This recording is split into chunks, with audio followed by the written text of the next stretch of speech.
नमस्कार दोस्तों, आज हम देखेंगे कि आप नाइनर किस तरीके से जारी कर सकते हैं। जैसे शिक्षार में बताया था मैंने आपको लॉगिन करना, वैसे ही यहाँ दोबारा इसको लॉगिन कर लेना है। तो यहाँ अपनी यूजर आईडी पासवर्ड डालेंगे। जैसे ही आप इतना करेंगे तो आपके सामने आपका जो डैशबोर्ड है वो ओपन हो जाएगा। अब हमें नाइनर जारी करना है तो हम यहाँ आएंगे व्यापारी डैशबोर्ड पर और नीचे जो शिक्षार जारी करें के नीचे दिख रहा है आपको प्रपत्र 9 जारी करें।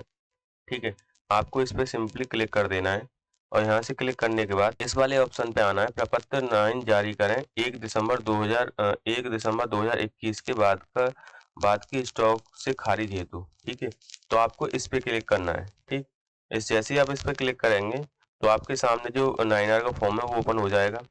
ठीक है, अब आपके सामने जो 9R का फॉर्म ओपन हुआ है उसमें आपको देखना है कि आपने जो माल बेचा है वो जो व्यापारी है वो उत्तर प्रदेश का ही है या उत्तर प्रदेश से बाहर का है। अगर वो उत्तर प्रदेश का है तो उसके पास जाहिर है कि उसका मंडी का लाइसेंस जरूर होगा। ठीक है, तो उस कंडीशन में हम उत्तर प्रदेश के व्यापारी को सेलेक्ट कर लेंगे और जब हम इसे सेलेक्ट करेंगे तो यहाँ हमें ये देखना है कि जो हमने शिक्षार काटी है वो आड़ती में काटी है या व्यापारी में काटी है। आड़ती और व्यापारी का डिफरेंस मैंने आपको पहले बता दिया है कि जब आप व्यापारी में शिक्षार काटोगे तो आपको यहाँ व्यापारी सेलेक्ट करना है और जब आप यहाँ आरती में शिक्षार काटोगे तो यहाँ आरती में ही शिक्षार आरती को ही सेलेक्ट करना है, क्योंकि जो शिक्षार है वो इन्हीं दोनों ऑप्शनों में अलग अलग शो होंगी। अगर व्यापारी में काटोगे तो व्यापारी में शो होगी, अगर आरती में काटोगे तो आरती में शो होगी। तो हमारे केस में हमने व्यापारी में शिक्षार काटी थी तो हमने यहाँ व्यापारी सेलेक्ट कर लिया। उसके बाद यहाँ हम सेलेक्ट करेंगे कृषि उत्पादन का नाम। तो कृषि उत्पादन का नाम यहाँ से सेलेक्ट कर लेंगे। ठीक, जैसे मैंने गेहूं की शिक्षा काटी थी। उसके बाद आता है क्रेता का लाइसेंस संख्या। क्रेता का लाइसेंस संख्या क्या है?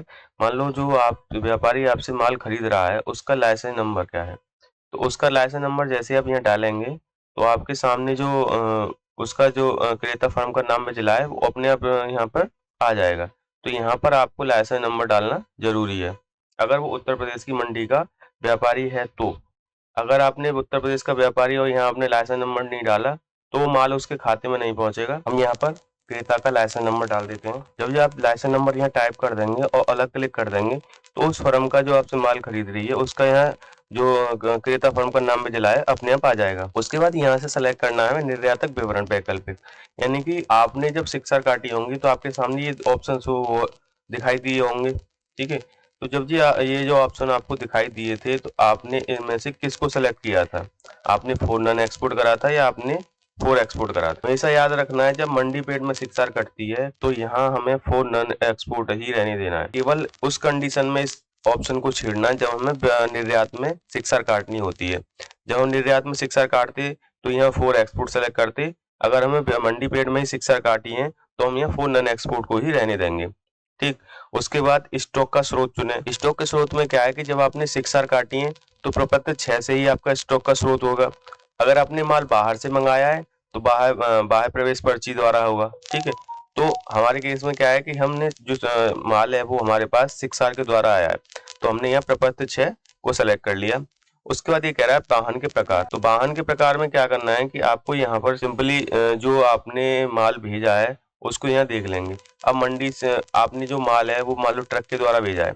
ठीक, तो यहाँ से आपने ट्रक सेलेक्ट करा, उसका नंबर डाला कोई भी। अगर मंडी से मंडी में भेज रहे हो तो यहाँ से हम रिक्शा लोडर वगैरह ऑटो रिक्शा वगैरह ई रिक्शा वगैरह यहाँ से सेलेक्ट कर लेंगे और यहाँ उसका नंबर वगैरह डाल देंगे या हमें कुछ नहीं डालना है तो यहाँ 00 डाल देंगे। ठीक है, अगर मंडी से मंडी हमें 9R काटनी है तो। ठीक है, इतना करने के बाद अब यहाँ हमें देखना है कि हमने जो 6R काटी थी उसका मंडी शुल्क जमा कर दिया है या नहीं।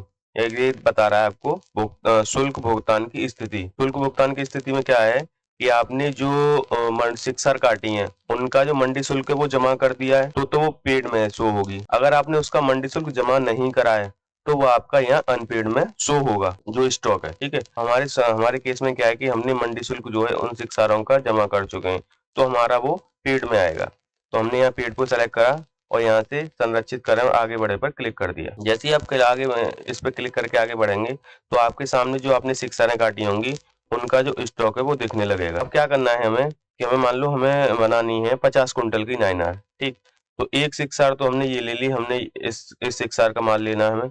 तो सबसे पहले यहाँ इस चुने वाले जो बॉक्स बना हुआ है उस पर टिक करेंगे और उस पर टिक करने के बाद यहाँ पर उसमें जो है हमें उस शिक्षार से कितना वजन लेना है वो यहाँ टाइप करेंगे। क्रय मात्रा, विक्रय मात्रा कुंटल में 9R हेतु। तो मान लो हमें इस शिक्षार का पूरा माल लेना है।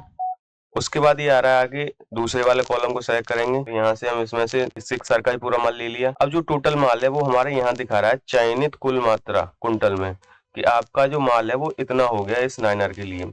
हमें चाहिए 50 कुंटल पूरा। तो हम क्या करेंगे कि इसको 50 में से माइनस कर देंगे। अभी हमें 50 कुंटल पूरा करने के लिए 4 कुंटल 80 किलो माल की और जरूरत है। तो हम इस वाली जो 9/6R है उसमें से इसको ले लेंगे। तो हम 4 कुंटल 80 किलो माल इसमें से ले लेते हैं। यहाँ मैंने केवल 4 कुंटल 80 किलो माल लिया है। इस 6R में से ये जो तीसरी वाली 6R है इसमें से केवल 4 कुंटल 80 किलो माल ही लिया है। इससे ज्यादा मैंने माल नहीं लिया क्योंकि मेरे को 50 कुंटल माल पूरा करना है। जैसे ही मैंने 4 कुंटल 80 किलो करा, यहाँ मेरा 50 कुंटल माल पूरा हो गया। ठीक है, 50 कुंटल यहाँ आपका हो गया। उसके बाद यहाँ रेट दे देंगे। रेट देने में एक चीज ध्यान रखना कि यहाँ जो मंडी शुल्क है वो आपका लॉक रहेगा। ठीक है, तो मंडी शुल्क आपको रेट में ही लगाना है। तो मैं मान लेता हूँ कि जो मेरा मंडी शुल्क और जो वजन बन रहा है वो 3000 रुपये के आसपास बन रहा है। ठीक है, तो मैंने यहाँ 3000 रुपये डाला। ठीक, उसके बाद यहाँ हम किस्म डाल देंगे। जैसे हमें क्या है कि हमारी धान की 6R है, सॉरी गेहूं की 6R है। हमने यहाँ गेहूं टाइप करा, स्पेस दिया, वो हिंदी में अपने आप आ जाएगा। उसके बाद यहाँ हम आड़त में 1%, 1.5% जो भी है वह डाल सकते हैं। ठीक है, तो मान लो मैं यहाँ डाल देता हूँ 1.5%। तो वो यहाँ उसका आड़त का जो रकम है वो आ जाएगी। कुल रकम जो बिल की है वो आपकी यहाँ कुल धनराशि में शो होगी। तो आपको चेक करना है कि जो आपकी बिल की रकम है और जो 9R की रकम है वो सेम आ रही है नहीं। अगर सेम नहीं आ रही तो आपको फिर से चेक करना है कि कहीं कोई मिस्टेक तो नहीं हो गई है। बिल की और 9R की रकम दोनों सेम होनी चाहिए। उसके बाद ये हम कैप्चा फिल करेंगे 2502 और जारी करें पर क्लिक कर देंगे। जैसे आप जारी करें पर क्लिक करेंगे तो आपके सामने प्रीव्यू विंडो ओपन हो जाएगी। अब प्रीव्यू विंडो में क्या है कि ये आपको फिर से एक बार वार्निंग दे रहा है कि एक बार आप चेक कर लो कहीं आपसे कोई मिस्टेक तो नहीं हो गई है।